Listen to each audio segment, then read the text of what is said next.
Bienvenue en Amérique, le seul pays au monde où on peut croiser dans la même journée des hommes volants et l'Oscar numéro 4156.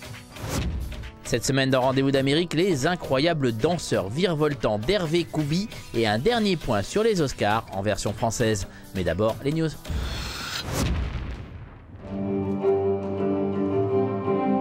New York, il y a quelques semaines, dans ce théâtre de Manhattan, Hervé Koubi et sa troupe de danseurs se préparent pour un spectacle qu'ils connaissent pourtant par cœur. Merci, poum poum pa.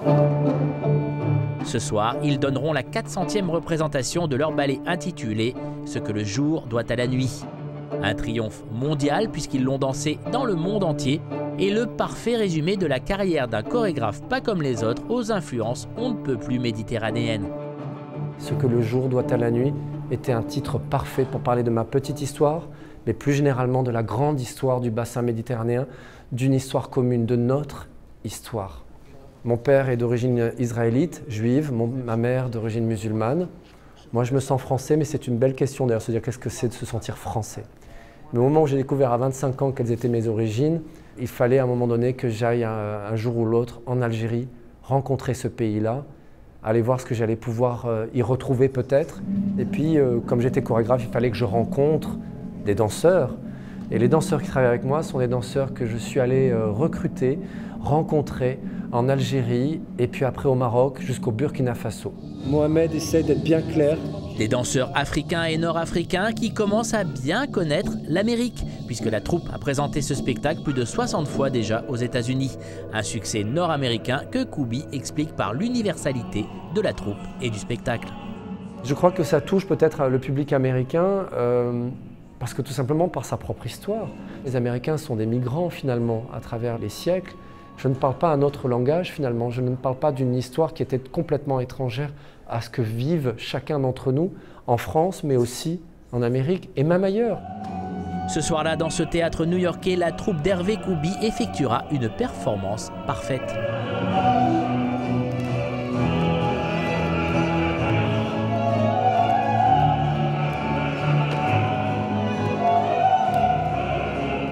Une performance habituelle et pourtant chaque soir avant l'ouverture du rideau, Koubi n'emmène pas large.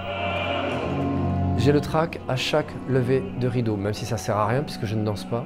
Je considère qu'il faut réinventer à chaque fois la relation avec le public, la relation d'abord entre les danseurs, la relation à la pièce, la faire mûrir, la faire grandir.